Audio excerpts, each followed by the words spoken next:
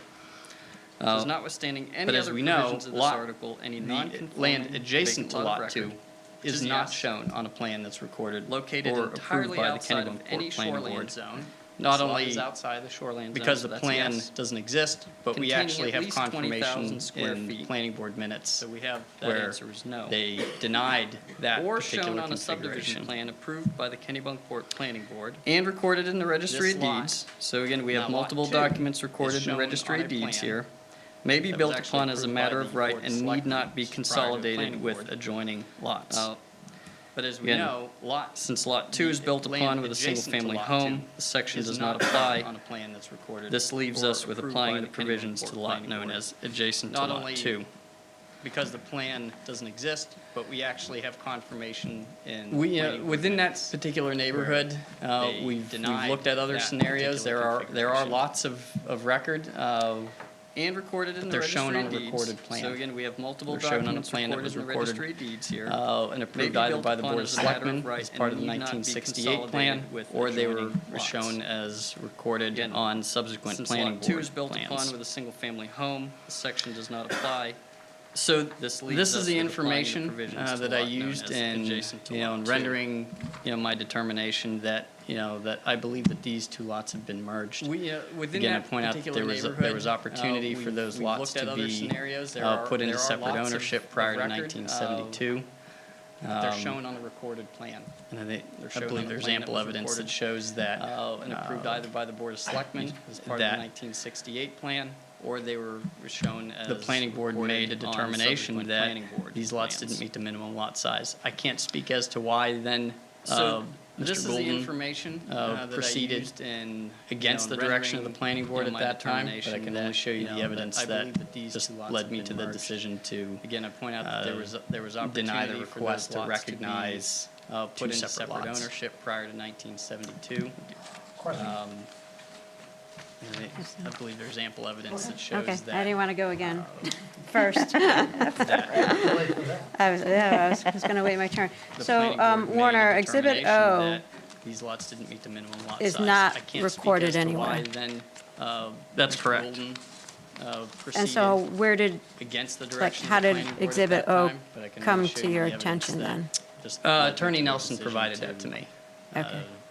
Deny the request to recognize two separate lots. And when Attorney Nelson was going through the deed and the argument for why these ordinances shouldn't be applied. So, Warner, Exhibit O, what's your response? Recorded anywhere. Well, That's my, correct. my response is just to go back to And the so land use where did- ordinance that, how did Exhibit that O clearly tells me come that to there's a your merger attention then? provision, Attorney Nelson that provided that to recognizes me. going Okay. back to lots that are non-conforming, that are held in the same ownership. And when, And so the ordinance does address, it when Attorney does Nelson address was going circumstances through where you have properties the that deed were and the argument created for prior why to zoning.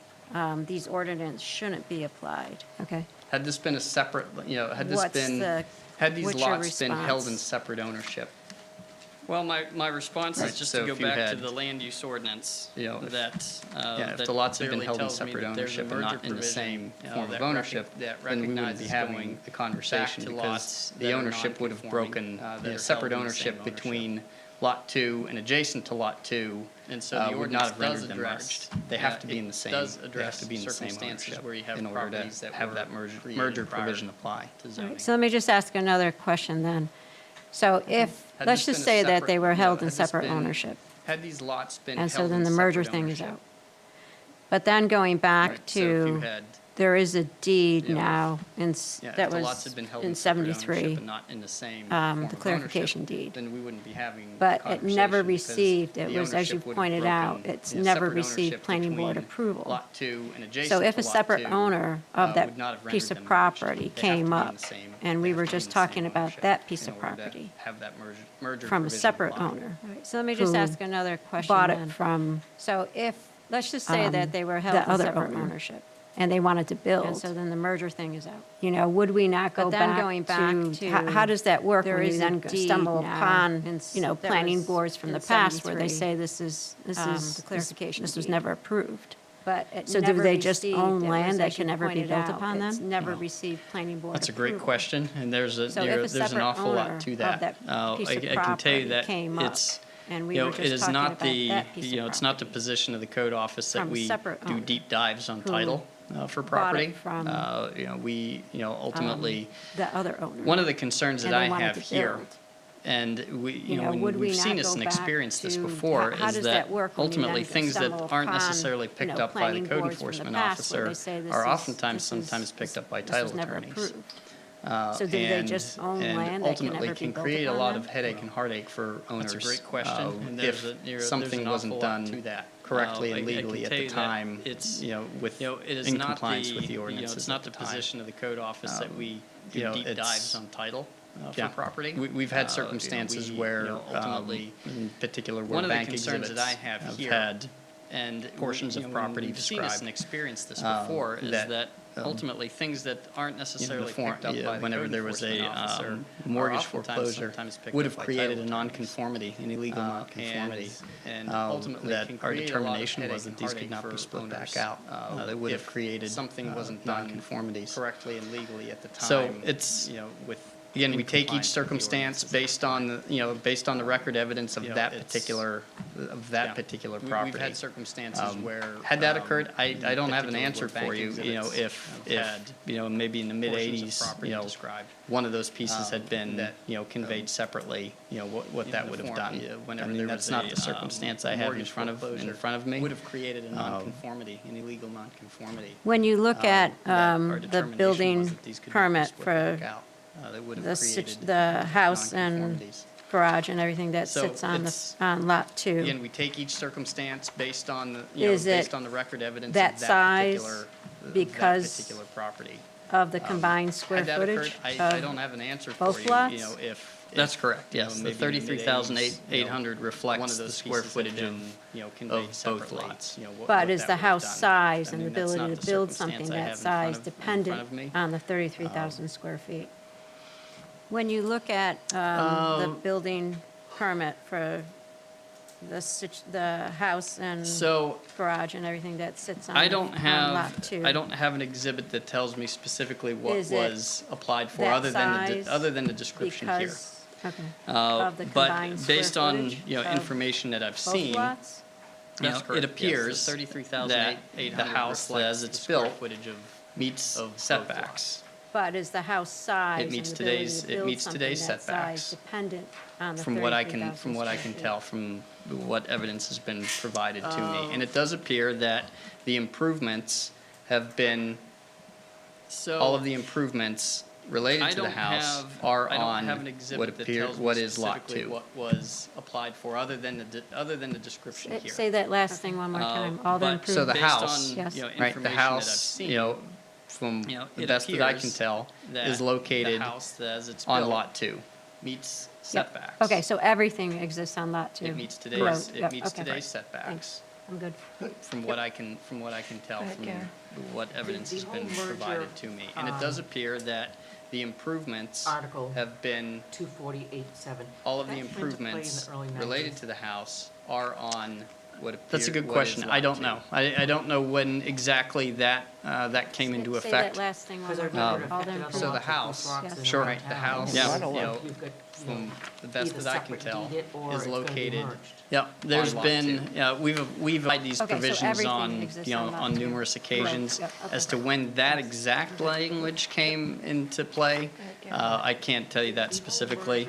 I can tell you that Article the ordinance has 248.7. had That came into play in the early language that talks about uses on non-conforming lots. That's a good question. I don't know. Since the very I beginning. don't know when So, exactly that came into we'll call it the effect. forefathers of zoning did recognize that they had Yeah. legal lots, legal non-conforming lots of record, and they specifically did There's carve been, out we've the applied ability these for provisions single-family on, homes to you be know, built on numerous those. occasions. Correct. As to when that Yep. exact language came into play, I can't tell you that specifically. I can tell don't you have any that questions right now. the ordinance Do they? has had, just for language clarity, that talks just, about uses on non-conforming I had lots asked Attorney Nelson since the very if, beginning. this So had been one taxable lot, we'll since call it the forefathers it of was zoning first did required recognize that from they had what you reviewed and what legal your lots, materials legal show, at least non-conforming going lots of back to record, and they specifically did 84, I carve think, was out that it was a the singular ability tax for property, single-family homes to be built on this those. property. Correct. So I don't have any evidence that shows that that these two lots were taxed separately. Okay. I don't have any questions. And I'll state out loud that I agree with Attorney Nelson that that is not determinative of the question. I just wanted to know that.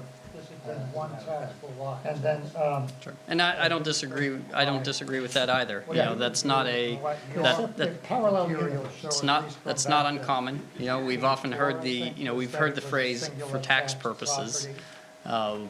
You know, and that lot, you know, So I don't folks have will any use the term, evidence you know, that well, the shows lot's been that there combined for tax were- purposes. that these two lots were You know, taxed and that's, separately. you know, that's a way to And say, I'd like one tax bill, state out please, and loud not that I two agree tax with Attorney bills, Nelson that recognizing two that separate is not buildable lots. determinative. But it's only listed as one map block and lot. That's for correct. both. For both. That's correct, And yes. then, Yep. And I don't disagree, I Um, don't disagree and with that then either. just to You know, that's confirm, not a, that, there is, for all the plans that you it's looked not, at, that's not uncommon. of You know, them we've that are often heard the, recorded, you know, we've heard the not that are phrase penned for on tax separately, purposes. but are recorded. You know, None of a those lot- you know, plans show folks will what use the we're term, you know, well, identifying lots been as, combined for tax purposes. adjacent You lot know, that's and that's, sixteen you know, thousand eight hundred that's seventy-five a square way to feet, say, correct? that's I'd like one tax Yes. bill, please, and not two tax bills. And that the one, Recognizing in your two separate materials, buildable that lots. one But it's only listed as one map block and lot. That's For both. correct. For both. That's correct. plan that seems to show that, handwritten, was provided with Attorney Nelson's material. For all the plans that you looked at. Correct. That are recorded. And then, just to reiterate again, the provisions of the ordinance. None of those plans show what those provisions as, which have to do with lot size, specifically do apply That's correct, to yes. lots. And that the one that are of record that were created prior to the adoption of zoning. Correct. Plan that seems to show that. I just have one final to build on that point. So there are other properties within Kennebunkport Correct. that fell into that situation, that they were acquired And- prior to and the then ordinance to taking reiterate again, place, the provisions of the ordinance that you deeds referenced, written those in provisions 70, 71, which have to 69, do with lot that have size, fallen under the same specifically guidance do of the apply merge. to That's correct, yes. lots, Yeah, yeah, certainly that if you are take of time, record that you were know, created prior to the adoption of zoning. there's Correct. numerous plans that get recorded at the registry or were recorded at the registry I of just have deeds. one in final that, to build you know, on that point. 68, So there are other 72 properties timeframe, within we Kennebunkport had a that lot fell of into that situation, that recording they of were subdivision acquired plans that was done. prior to the and I ordinance don't think it's taking any place. surprise that it was done Deeds in reaction to written zoning coming. in I 70, believe that 71, was a, you know, that was a published that have published fallen occurrence, under that was the coming, same and that guidance of the ultimately there were lots of merge. subdivision That's correct, plans that Yeah. wound up Yeah. being recorded on Certainly if you paper take time, ahead you know, of the adoption of zoning in order to address, There's you know, numerous plans that situations get like that. recorded at the registry Uh, or were recorded. Subsequently, at the depending on, registry of deeds you know, what the subsurface that, waste you know, rules were at the 68, time, 72 it was not timeframe, uncommon that many of these lots had didn't a necessarily, lot of, weren't necessarily even buildable lots. reporting of subdivision plans that was Later done. on in subsequent And years, a I lot don't of think these it's any lots had to surprise be that it was combined in done, order to in reaction to zoning meet, coming. meet the I subsurface believe waste rules. that was a, you know, that was a you know, at published, the time. published occurrence. That's that not, was coming, you know, and that so ultimately there were subsurface lots waste of rules, I don't subdivision have any plans, evidence that dealing with wound that up for being this recorded piece, on but paper ahead again, of we the have adoption many of zoning, subdivisions in in order town to where, address, you know, that, you know, where that was a fact, where situations lots like had to that. be combined in order to Subsequently, to meet depending those on, you know, standards. what the subsurface waste rules were at the time, it was not uncommon that reserve many the of right these to call lots you didn't back if you have any necessarily, more questions. weren't Okay, necessarily even Yep. buildable lots. Okay, so Later now, on in subsequent years, a lot of going to these continue lots with the had to public be hearing. combined in order to Is there anybody meet, that wishes meet to the be subsurface heard on waste this? rules. If there is, raise your hand and then I'll, in case That's there's more not, than one, so I can. so subsurface waste And rules, it's okay, you I don't don't have have any to. evidence Uh, dealing with there's no that for this requirement. piece, but, again, we have many subdivisions All in right. town where, If we you know, have that, that. where that was a Come fact, on down. lots had to be I got a combined, victim. in order to meet those standards. My name is Linda Leach. I own property at 9 Oak Run. To call you back if It's you have any more abutting questions. Okay. Yep. Nick Poley. Okay, so And now, Going to continue I the know that public we had hearing. approached Is Nick there and Joanne anybody that to, wishes to be heard on this? If there is, they raise had your bought the hand, and then property in in case it's thinking more that than one, so I can. they were going to have two properties. And it's okay, you And don't we have to. went to them and asked There's them no requirement. if they ever wanted to sell the property, that we were interested. If we have- Nick came to us I think that- and My name is Linda said that he Leach. couldn't I sell it to own us property after Joanne at had 9 passed Front. because It's of abutting, the ordinances Nick, Polly, and that the lot size and. I know they that we wouldn't had let him- approached the Nick town, and and it Joanne wasn't allowed anyways, to, but we had gone to him and they had asked bought him the property in thinking to buy, that you know, if he'd sell it they to were us. going and to have two properties. They came, he did come to And we us, but then went to them he and said asked he them wasn't able if to they do ever it wanted to because they sell had combined the property. They were in hardship, and they combined the Nick property. came to us. That's how it got combined, and I don't know what year it was, because he spoke to us about it. Said He that was he a real, couldn't they were very nice sell it to people, us after Joanne had hardworking passed people, and because, Nick went to the town to see if he could divide it up, and if anybody should have been able to lot size gain something wouldn't by let it, he certainly deserved it the because he town worked hard. It wasn't allowed. And he didn't get to. But we had gone to Other him than and that, asked him how to buy, you know, I don't if have he'd a sell whole it lot. to us. They Thank came, he did come to us, but then he said he wasn't able to do it because they Wait, combined the property. get up to the microphone first, and then Rita say your name again. Combined the property. She came to me right after my father passed and asked to buy the lot, so Because he spoke to us about it. He never was a said real- They were that. very nice people, hardworking You know, people. And she Nick came went to me the and town wanted to see buy if he it, could so- divide it up, and if anybody should have been able to Okay, thank you. gain something by it. he You certainly can if you deserved wish it. to, and then we'll, I'm not trying to make any. just say your name again. Linda Leach.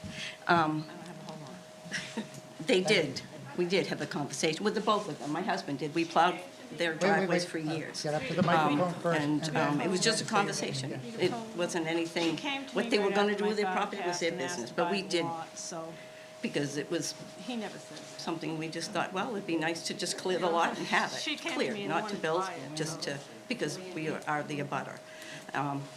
Okay, And thank you.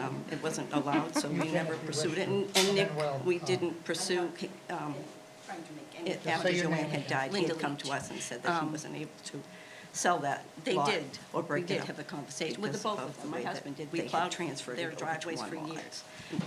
And he had made a it was comment just a on conversation. when he It did do it, wasn't anything- when they did what they transfer were it gonna to do one with their lot, property that was they their only business, had, but we did, I'm gonna say 6 months because to it was put it back into two something we lots. just thought, well, it'd be that- nice to just clear the lot and have it clear, not That's, to I don't build, know where I'm just getting that to- from, but, because we are the does that abutter. make sense? Yeah, that was what I And was told. it wasn't allowed, so we never How pursued it. long have you And been in Nick, a butter? We didn't 40 pursue, years. 40? after Joanne had died, he had come to us and said that he wasn't able to Thank you, sell Yes. that lot or break it up. Linda. because Does anybody else wish to be they heard? transferred it over to one lot. Okay, He had made a comment on just when one, he did one, do it, one second before when we he get did to that. transfer it to one lot, that they only Is had, there anybody, I'm gonna say 6 months to Zoom-wise put that it wishes back to be into heard? 2 lots. That you guys can tell me? We have 5 That's- attendees, I no don't know one where has I'm their getting that hand from, up. but Okay, very good. So I see Attorney Nelson, you want to That come was up and say something? Yes. How long have you been in a butter? 40 years. If you could just be brief, that'd be great. That's a promise.